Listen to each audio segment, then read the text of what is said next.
చాలామంది చిన్నపిల్లల్ని, యవనస్తుల్ని తల్లిదండ్రులు నిర్లక్ష్యం చేయడం ద్వారా ఈరోజు గుండెలు బాదుకుని ఏడుస్తున్నారు. మా అమ్మాయి దారి తప్పిపోయింది సార్, మా అబ్బాయి దారి తప్పిపోయాడండి, టెన్షన్ అండి, రోజు ఇంటికి వస్తాడో లేదో తెలీదు, ఏ పోలీస్ స్టేషన్ ఫోన్ వస్తుందో తెలీదు, ఏ రోడ్డు మీద మీ పిల్లవాడు పడిపడిన ఫోన్ వస్తుందని కంగారు పడుతున్నాండి తల్లిదండ్రులుగా మేము.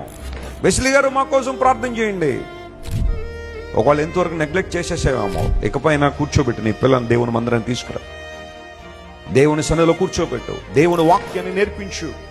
మొదట్లో కొంచెం ప్రతిఘటన ఉంటుంది, అంత ఈజీగా వినరు వాళ్ళు వాక్యం. మొదట్లో రకరకాలైన పరిస్థితులు ఉంటాయి. But still try to teach them. చెప్పండి దేవుని మాటలు.